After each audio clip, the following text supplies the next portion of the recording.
일단 제 소개를 간단하게 좀 드릴게요. 저는 10년차 회계사입니다. 2011년도에 합격했으니까 횟수로 일단 10년차인데 좀 있으면 11년차인가요? 어쨌든 강의를 시작한 지는 한 4년 정도 이렇게 됐고 스마트 경영 아카데미에서 재무관리라는 과목을 담당하고 있습니다. 오늘은 합격 설명회를 진행하는 진행자로서 여러 가지 얘기들을 여러분들한테 드릴 거예요. 자, 그러면 본격적으로 2022년 대비 공인회계사 합격 설명회를 진행하도록 하겠습니다. 진행 순서는 다음과 같습니다. 공인회계사가 뭔지 좀 말씀을 드리고, 그 다음에 회계사 시험 준비하는 과정에서 뭘 준비해야 되는지, 그리고 회계사 따려면 얼마나 걸리는지, 이 기간 중요하죠. 이런 거 여러분들의 의사결정할 때 굉장히 중요한 부분입니다. 요거 설명드리고, 그 다음에 스마트 경영, 저희 학원에서 종합반을 운영하는데 그 종합반의 연간 커리큘럼을 설명드리면서 관련된 할인 이벤트도 있으니까요. 끝까지 들어주시면 이 할인 이벤트에 참여할 수 있습니다.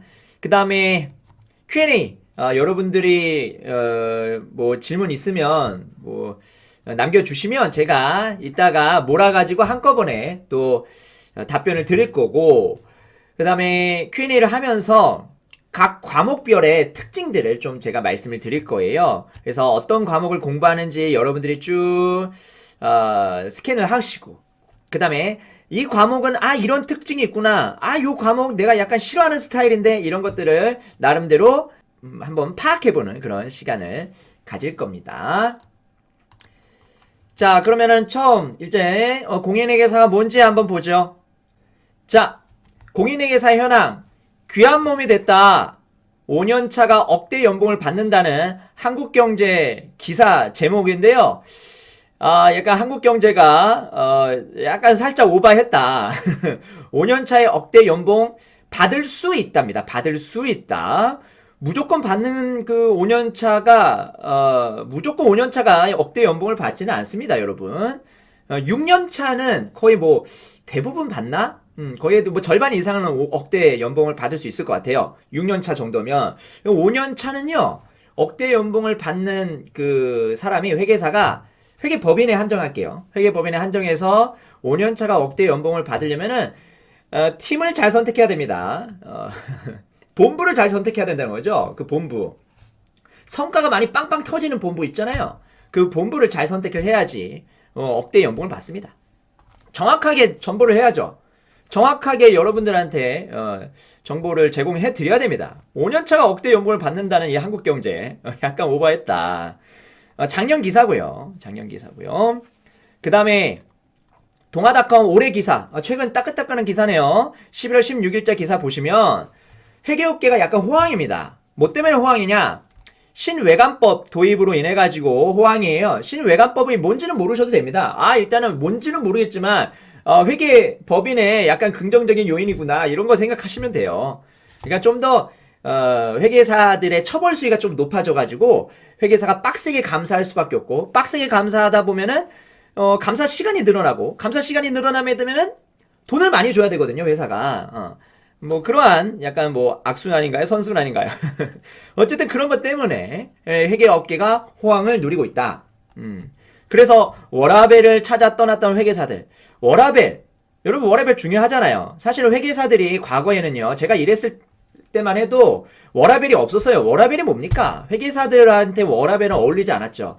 그런데 너무 회계법인의 그 업무가 고되고 힘들다 보니까 인더스트리도 나가거나 아니면은 금융공기업으로 가던가 뭐 여러 방면으로 회계사들이 많이 회계법인을 떠났습니다. 근데 그 회계법인에서 이제 약간 워라밸을 찾고 있어요. 주 52시간제 시행으로 인해서 물론 야근을 합니다만 그 야근한 부분 있죠? 그거 다 휴가로 보상이 됩니다. 그렇기 때문에 나름대로 평균적으로 주 52시간을 일할 수 있는 그런 환경이 돼버렸어요. 그래서 막 유턴을 하고 있다라는 기사입니다. 이건 실제고요. 어쨌든 뭐 한국은행 간 사람, 금융공기업 간 사람이 나와가지고 재입사를 한다. 예, 그러면은 사실 요게 여러분들 입장에서는 장단이 있어요. 장점은 뭐냐? 장점은 일단 회계법인 들어가게 되면 워라밸이 괜찮겠구나. 아, 과거에 비해서 워라밸이 좋구나라고 이렇게 생각할 수 있지만 단점은 뭡니까? 회계법인에서 안 나가 사람들이 잘 안 나가요. 이게 회계법인 안에서도 고인물들이 많아졌다라는 거죠. 그래서 보세요. 빅4에서 올해 신규 채용을 일제히 줄였습니다. 실제로. 호황을 누렸는데 실제로 회계사들이 안 나가. 예전에는 되게 많이 나가가지고 되게 많이 뽑았거든요. 근데 이제는 안 나가. 그래서 별로 안 뽑습니다. 그래서 이게 회계법인, 4대 회계법인을 얘기하는 거예요. 빅4. 빅4 회계법인에 들어가려고 하면 이제 약간 좀 빡세졌다. 빡세졌다. 이런 걸 좀 말씀을 드리고, 우리 빅4라고 하면은 어디입니까? 일단 3일, 삼정, 한영, 안진 이렇게 4대 회계법인이 있고요. 그 다음에 뭐 매출액 순위로는 지금 예전에는 안진이 3위였는데 이제 한영이 좀 따라잡았어요. 그래서 3일, 삼정, 한영, 안진 순이고요. 보시면은 회계법인에서 하는 업무가 이렇게 3개가 있다. 회계감사, 세무자문, 경영자문인데 회계감사가 회계사 메인입니다. 어이구. 회계사 메인이고 그 다음에 세무자문은 이거는 세법이에요. 세법. 세법. 그 다음에 경영자문은 재무관리입니다. 재무관리인데 요 안에는 다른 재무자문 말고 다른 컨설팅도 다 포함되어 있어요. 3일 회계법인에서 무조건 재무 컨설팅만 하는 건 아니거든요. 그래서 여러 뭐 업무가 이렇게 나눠져 있다.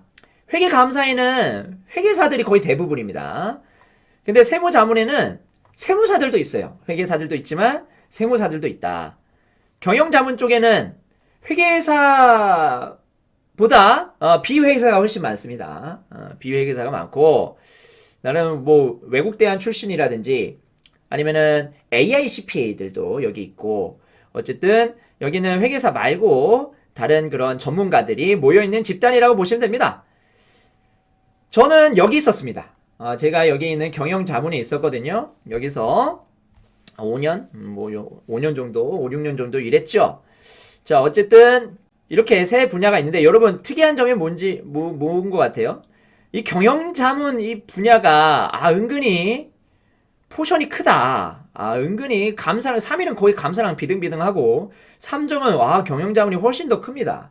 그 때문에 이 경영자문이 요새 빅4 회계법인의 약간 먹거리로 등장하는데 근데 회계감사 시장이 또 커지고 있어가지고 이 회계감사도 매출액이 점점 늘 거예요. 선생님 세무자문은요? 잘 모르겠습니다. 그래도 덩달아 뭐 성장하지 않을까 싶지만 아직은 정체다. 이 세무자문 쪽은 지금은 정체인데 어떻게 될지는 뭐 세상 이름 모르는 거 아니겠습니까? 나중에 세무자문이 뻥 털 수도 있죠. 어쨌든 지금은 회계감사가 호황이다. 지금은 호황이고요. 한 몇 년 전만 해도 이 경영자문 쪽이 호황이었거든요.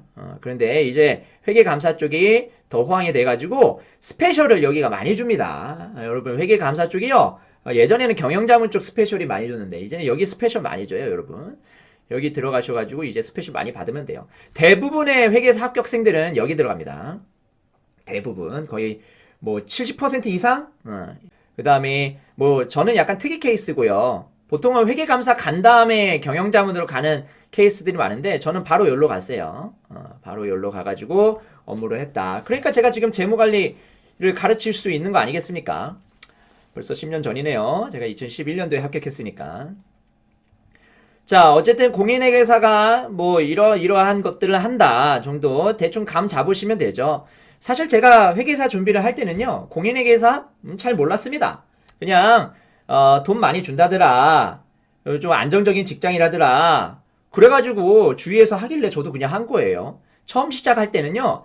뭐 이렇게 뭐 자본주의 파수꾼 뭐 이런 거 없었습니다, 여러분. 자본주의 파수꾼은 무슨 일단 뭐 감사를 가지도 않았어요, 제가. 그렇기 때문에 처음 시작할 때는 그냥 못 모르고 시작을 했는데 하다 보니 굉장히 재밌었어요. 하다 보니 공부도 재밌었고 해가지고 지금 여기까지 왔죠. 지금 이거 방구석 유튜버로도 활동하고 있잖아요.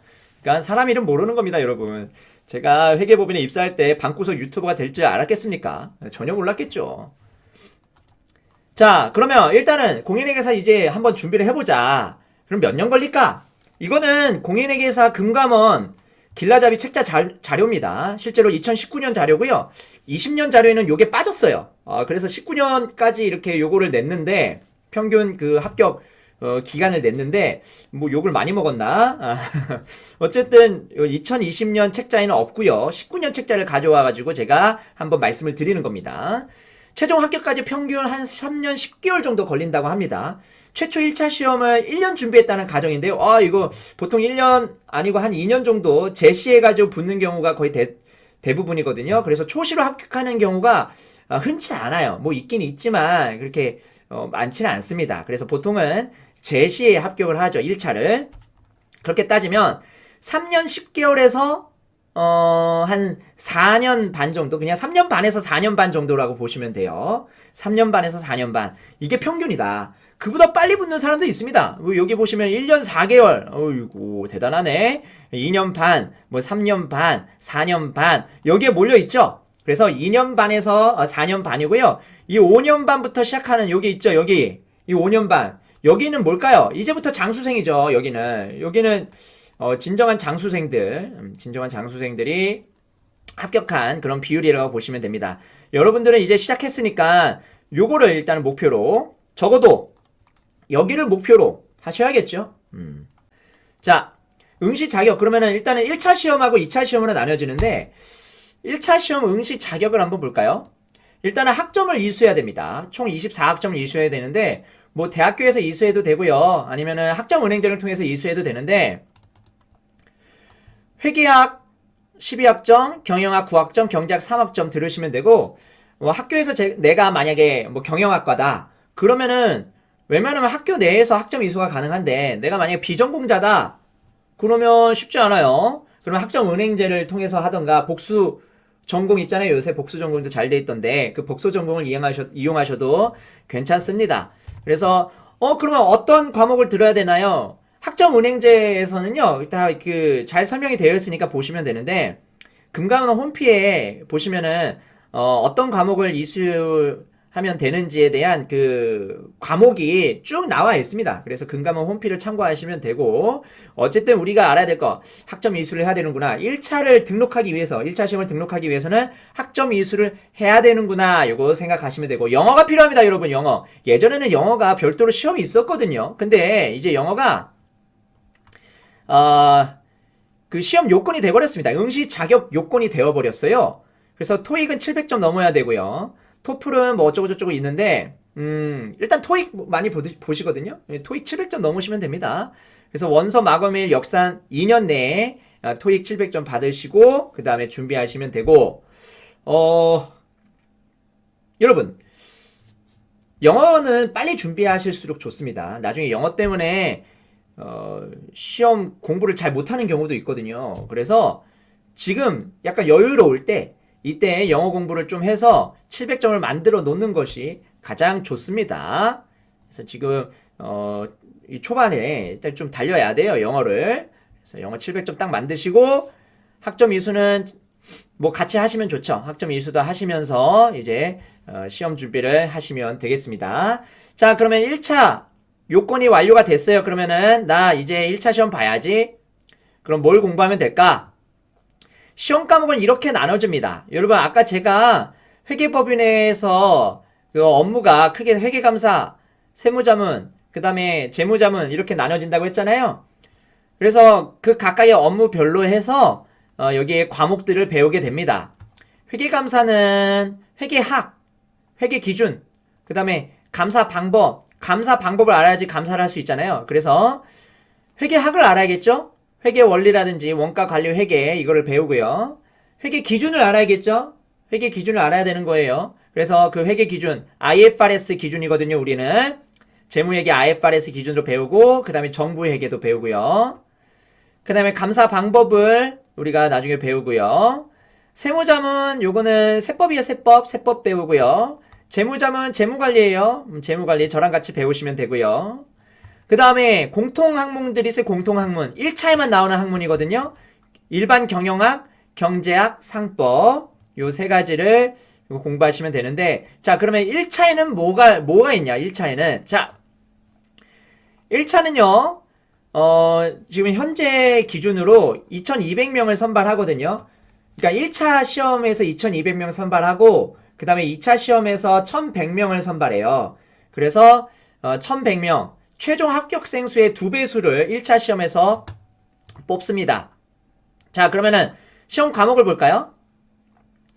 여러분, 원가관리회계, 정부회계, 재무회계, 요거 합쳐가지고 한 과목 봅니다. 이렇게 한 과목 보고요. 그 다음에 세법 한 과목 보고요. 그 다음에 재무관리랑 경영학 합쳐가지고 한 과목 보고요. 이렇게. 경제학 한 과목 보고요. 그 다음에 상법 한 과목 보고요. 그래서 총 몇 개예요? 1개, 2개, 3개, 4개, 5개. 그래서 5과목을 보게 됩니다. 하지만 말이 5과목이지 그 과목 안에 여러 개의 세부 과목들이 또 쪼개져 있으니까 실제로 공부해야 될 과목은 더 많습니다. 그래서 선생수도 더 많아요. 5과목, 5명이 아니에요. 선생수가 더 많습니다. 자, 1차 시험은 이렇게 보게 되고, 2차 시험은요. 2차 시험은 요게 없어집니다. 얘네들 없어지고, 그 다음에 원가관리회계가 하나의 단독 과목으로 출제가 되고, 재무회계가 하나의 단독 과목, 그 다음에 감사 방법 있죠? 요게 하나의 단독 과목, 그 다음에 세법 하나의 단독 과목, 재무관리 하나의 단독 과목, 이렇게 5과목으로 구성이 됩니다. 각각 60점 이상 넘으시면 되고요. 유예 제도가 있어가지고 2번의 기회가 있거든요. 이 5과목을요, 2번의 기회, 2년 동안 붙으시면 돼요. 그래서 예를 들어서 내가 첫 해년도에 1차 붙고 나서 2차 때 회계감사랑 재무회계랑 원가관리회계를 붙었어요. 요 3개를 붙었어요. 그러면은 내년도에 이 세법과 재무관리 요 2과목만 추가로 보시면 됩니다. 이게 회계사의 시험의 유예 제도거든요. 자, 그런데 만약에 내가 요 3과목 붙고 나 이제 2과목 남았네. 2과목 열심히 준비해야지 했는데 재무관리가 떨어졌어. 지한송 수업을 안 들어가지고 지한송 수업을 안 들어서 재무관리가 떨어졌어. 그러면 어떻게 해야 되냐? 다시 일로 갑니다. 다시 일로 갑니다. 여러분, 무서운 거예요. 다시 일로 가요. 그래서 여기서 꼭 2번의 기회일 때 합격을 해야지 이게 또 슬픈 상황이 안 발생합니다. 근데 어쨌든 이런 사람이 있을 수밖에 없어요. 왜? 2200명 중에 1100명이 뽑히잖아요.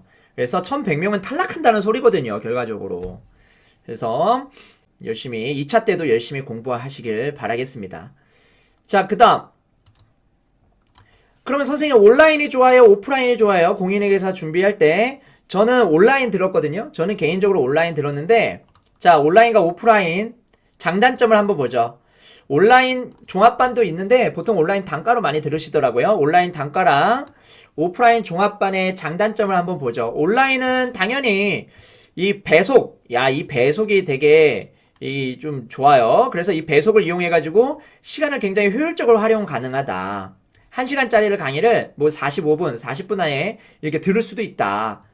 그래서 좀 시간을 세이브할 수 있고, 자기가 원하는 강사별로 선택이 가능하다. 종합반이 아니다 보니까 원하는 강사별로 선택이 가능해요. 그런데 다만 온라인 강의를 하다 보면요, 네이버, 유튜브의 유혹에 잘 빠집니다, 여러분. 저도 되게 잘 빠져요. 하지만 저는 그래도 그나마 자기 관리가 조금 철저했습니다. 그러니까 약간 뭐라고 해야 될까? 참을성이 되게 뛰어났어요, 저는. 그래서 네이버 이런 거 안 보려고 굉장히 노력을 해서 결과적으로 합격을 한 거 아니겠습니까? 그래서 자기 관리가 철저한 사람한테 유리하고요. 만약에 내가 의지박약이다. 그러면 온라인 단과는 절대 안 됩니다. 백날 해도 안 돼요. 자기가 의지박약이라면. 그럴 때는 어떻게 해야 돼요? 오프라인 가야죠. 오프라인 가서 그 강압적으로라도 공부를 하게끔 자기 스스로 이렇게 만들어야 됩니다. 그쵸? 그리고 온라인 단가는요, 종합반 할인이 없어가지고 수강료가 약간 부담이에요. 근데 오프라인 종합반은요, 약간 그 수강료가 조금 할인되죠? 할인되는데, 나중에 또 제가 설명드리겠지만, 뒤에 이벤트 있거든요? 이벤트가 있어요, 뒤에. 여러분. 이벤트 때 잘 참여하시면 거기서 또 할인이 됩니다. 거기서 또 30% 정도 할인이 된 가격으로 여러분들이 오프라인 종합반을 스마트 경영 아카데미에서 수강할 수 있고요. 특별히 계획표가 필요 없죠. 특별히예요. 특별히 오타네요. 특별히 계획표가 필요 없고 수업 정보를 굳이 막 서치해가지고 알 필요가 없습니다. 선생님들이 알려줘요. 선생님들이 자연스럽게 이렇게 해라 라는 것을 알려줍니다. 어쨌든 여러분들의 특성에 따라서 알아서 잘 판단하시면 되겠습니다. 잘 선택하시는데 대신에 코로나 때문에 이 오프라인 종합반의 수강생 수가 그렇게 많지 않을 수 있다. 이거는 사실은 더 호재다. 왜? 사람이 별로 없기 때문에 더 케어를 받을 수 있다. 그리고 책상도 막 엄청 넓게 쓸 수 있어요. 코로나 때문에 8제곱미터당 하나인가? 요새 4제곱미터인가? 어쨌든 책상을 넓게 쓸 수 있어요. 책상 9개가 될 거예요. 9개가. 여기 8개죠? 저를 제 것까지 포함해가지고 딱 9개가 내 거예요. 9개가. 그래서 9개의 책상을 활용할 수 있다. 오프라인 가면. 그렇다. 자, 그 다음. 이건 뭐냐? 이건 갑자기 무슨 그래프가 나와 있냐? 이거는 별건 아니고요. 저의 매출액의 그 상승폭입니다. 이걸 제가 왜 보여드리는지는 잘 모르겠지만 어쨌든 뭐 엄청나게 가파르게 올라가고 있다라는 저의 약간 홍보죠 지금. 저의 홍보다. 올라가고 있다. 자, 스마트 경영의 연간 커리큘럼을 한번 보도록 하겠습니다.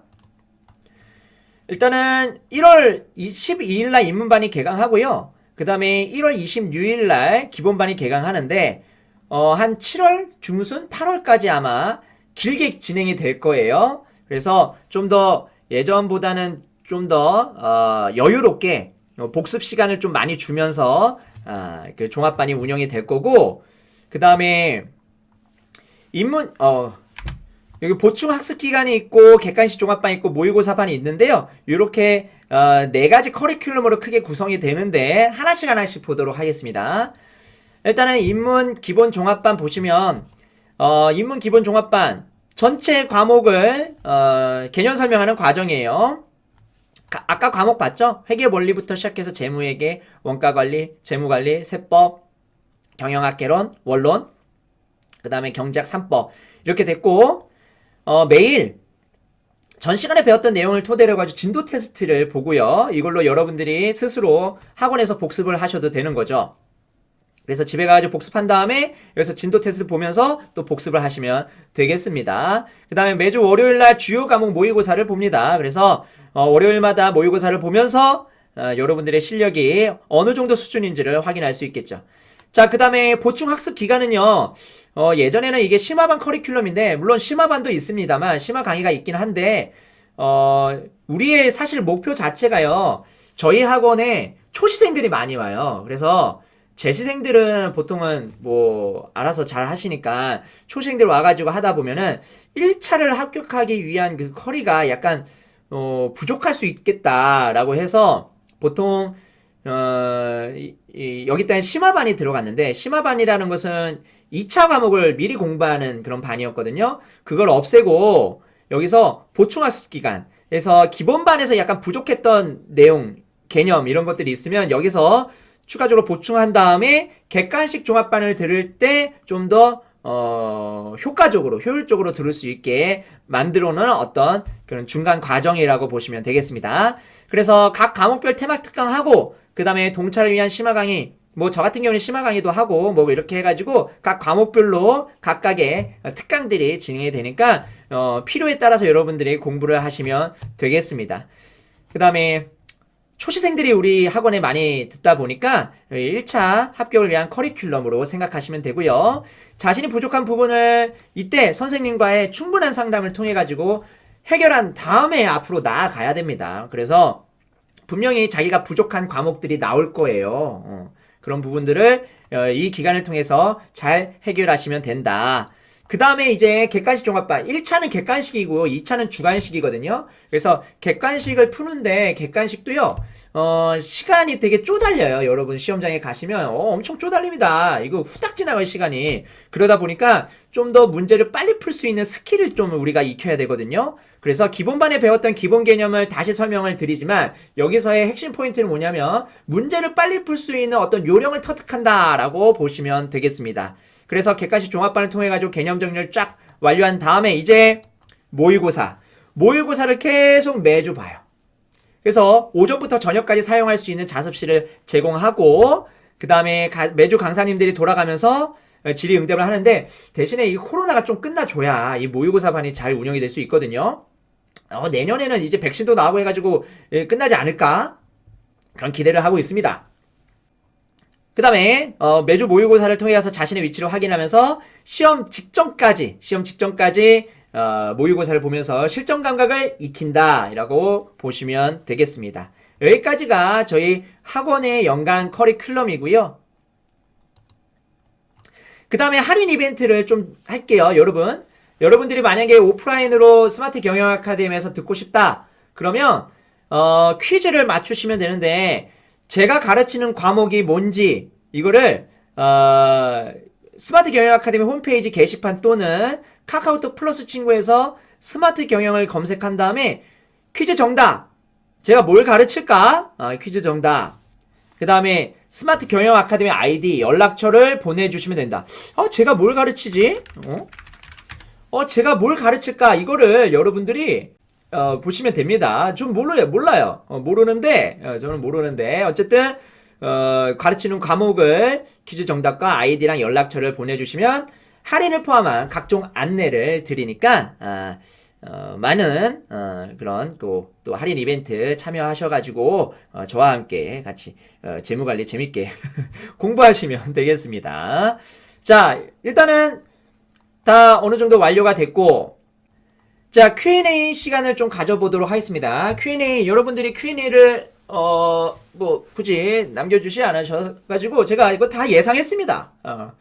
그 Q&A를 안 남길 걸 다 예상했기 때문에 제가 각 과목별 특징들에 대해서 쭉 한번 설명을 드릴 겁니다. 그래서 여러분들이 궁금한 거 있으면은 지금 채팅창에 Q&A 남겨주시면 되고요. 제가 각 과목별 특징을 좀 하나씩 좀 설명을 드리도록 할게요. 일단은 재무회계, 가장 기본이 되는 재무회계라는 과목은 여러분들이 공부를 하다 보면 수험 공부를 좀 어느 정도 하다 보면요. 3, 4개월 지났다. 내가 회계사 준비를 한 3, 4개월 했다. 그러면은 재무회계가 뭔지 압니다. 가장 기본이 되는 거기 때문에 이거는 남들이 안 알려줘도 알아요. 어떻게 공부해야 되는지, 어떤 특징을 가지고 있는지 압니다. 그리고 이 재무회계는 시간을 많이 투입하면 투입할수록 실력이 느는 그런 과목이에요. 정직한 과목이에요. 더하기 빼기 곱하기 나누기 이 사칙 연산만 할 줄 알고 그 다음에 논리적인 사고만 조금 할 줄 알면은 그러면은 재무회계는 어렵지 않게 접근할 수 있습니다. 그래서 재무회계 가지고 여러분들이 너무 어렵게 생각하시지 마시고요. 하다 보면은 재무회계가 맞다 이런 과목이구나 느끼게 될 거예요. 재무회계를 해야 다음 과목을 할 수 있거든요. 그렇기 때문에 재무회계가 어렵다. 그러면은 약간 좀 회계사가 쉽지 않을 수 있다. 그런 거 말씀드리고 그 다음 원가관리회계. 이거 원가관리회계는요. 이 1차랑 2차에 둘 다 나오잖아요. 근데 1차에서 비중이 좀 작고 2차에서 비중이 커요. 근데 1차에서 다루는 그런 개념 과목들이 개념들이 좀 쉬운데 1차는 좀 쉬운 수준에 속하는데 2차가 엄청 어렵습니다. 원가관리회계가. 그래서 여러분들이 이 원가관리회계를 공부할 때 되게 쉽네 이렇게 느끼지만 실제로 2차까지 가면 굉장히 어렵기 때문에 1차를 공부할 때도 좀 여러분들이 어렵게 공부하려는 그런 습관을 들러야 된다. 그래서 이 원가관리회계는 1차랑 2차의 난이도가 굉장히 크다. 원가관리회계는 왜 배우냐? 우리가 기업이라고 하면 보통은 유통업과 제조업이 있거든요. 유통업은 사실은 물건을 만드는 기업은 아니잖아요. 유통업이라는 것은 그냥 마진 남기고 파는 게 유통업이죠. 근데 유통업은 보통 상기업이라고 하는데 그 상기업을 재무회계에서 많이 배웁니다. 재무회계에서 그 상기업과 관련된 회계 처리를 많이 배우는데 제조업과 관련된 원가 구조, 그러니까 물건을 하나 만들 때 어떠한 원가가 들어가는지 이거에 되게 복잡하거든요. 그거는 여기서 배우는 겁니다. 원가관리회계에서 배우니까 사실은 추가적으로 회계학, 상기업 말고 이 제조기업까지 우리가 이해를 하려면 원가관리 회계를 알아야 된다라는 거죠. 1, 2차 과목의 난이도가 굉장히 크다라는 사실 말씀드렸고, 그 다음에 세법. 세법도 굉장히 어렵습니다. 세법 어려워요. 하지만 이 세법이 어려운 이유는 딱 하나입니다. 양이 너무 많아. 양이 미쳤어. 이 세법 그 공부 양이요. 다른 과목 두 과목을 합친 정도의 양이거든요. 그래서 굉장히 양이 많기 때문에 어렵다. 그래서 세법을 공부할 때는요. 일단은 잘 까먹을 거거든요. 암기하는 능력도 되게 중요하지만 뭐 사람들이 다 똑같아요. 암기하는 능력은 비슷하기 때문에 잘 까먹어요. 그래서 적어도 5회독까지는 징징대면 안 된다. 5회독이 넘어서도 조금 힘들고 어렵고 막 지치고 그런다. 그러면은 그때는 징징거려도 됩니다. 하지만 세법은 5회독 미만으로는 징징거려서는 안 되는 과목이에요. 왜냐면 요건 양 자체가 많기 때문에 반복 학습이 되게 중요합니다. 근데 5회독까지 할 수 있는 그런 반복 학습을 5회독까지 반복 학습을 여러분들이 했다. 그러면 대단한 거예요. 대단한 거다. 자, 그 다음에 재무관리. 재무관리도 어려운 과목입니다. 이게 그 문과 시험이긴 한데 약간 이과적인 요소가 많이 들어가 있는 그런 과목이거든요. 그래서 수학적인 어떤 지식이 조금 뛰어나면 그럼 재무관리 잘해요. 그래서 수포자들이 되게 어려워합니다. 이 재무관리를. 수포자들이 이 재무관리를 굉장히 어려워하기 때문에 재무관리를 잘하기 위해서는 일단은 수학적인 그런 능력을 좀 키워야 된다. 그러면은 그걸 어떻게 키웁니까? 일단 재무관리 학습을 하면서 키워도 되는데 좀 약간 내가 수포자다 그러면은 미리 중고등학교 때 배웠던 개념들 있잖아요. 그 중에서 확률과 통계, 그 다음에 뭐 미분 요 정도 수준의 기본적인 그런 1차 함수, 2차 함수, 그 다음에 1차 방정식, 연립 방정식 이런 거 있잖아요. 기본적인 그런 수학적인 개념들 이런 것들은 필히 공부하고 오시는 게 좋습니다. 만약에 수포자가 아니었다 그러면은 리마인드 될 거예요. 생각날 거거든요. 그러니까 너무 걱정하지 않으셔도 돼요. 내가 수학을 포기하진 않았다. 이러신 분들은 재무관리 충분히 접근하실 수 있습니다.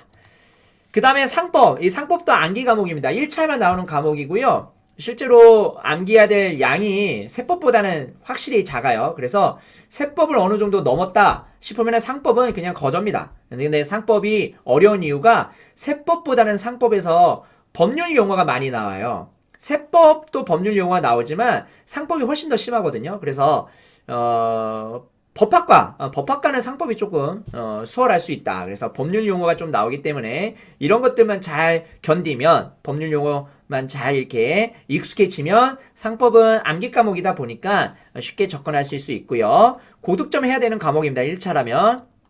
그 다음에 일반 경영학도 암기 과목이에요. 근데 그 내용 자체가 굉장히 옴니버스식으로 되어 있어요. 그렇기 때문에 뭔가 유기적인 관계가 많이 떨어지는 그런 과목이거든요. 그래서 챕터별로 하나씩 잘 공부하시면은 이것도 시간 투입하게 되면은 점수 많이 오르는 그런 과목이니까 이거 잘 보시면 되겠습니다. 그 다음 경제학은 미시랑 거시랑 나뉘는데 미시는 약간 재무관리에 조금 가까운데 어쨌든 요것도 미시 경제학은 수학적인 개념이 좀 있으면 도움이 되고요. 거시 경제학은 뭐 약간 그 암기 과목이라고 해야 되나? 뭐 모르겠어요. 경제학 선생님이 들으면 또 싫어할 수도 있겠지만 어쨌든 미시랑 거시랑 이렇게 나눠지고 미시는 좀 약간 수학적인 개념이 뛰어나신 분들이 잘하고 거시는 약간 그 논리적인 사고 요 정도만 하고 있어도 충분히 접근하실 수 있는 그런 부분이라고 생각됩니다. 이게 각 과목별 특징이고요. 양소연 쌤의 마지막 멘트를 끝으로 저는 이만 물러가도록 하겠습니다. 방구석 유튜버 지금까지 제한성 회계사였고요. 지금까지 시청해주신 많은 분들 대단히 감사드립니다. 나중에 오프라인 설명회 때 또 뵙도록 하겠습니다. 영상은 바로 업로드 할게요. 컷 편집 뭐 이거 얼마나 걸리겠어. 한 20분이면 되겠지.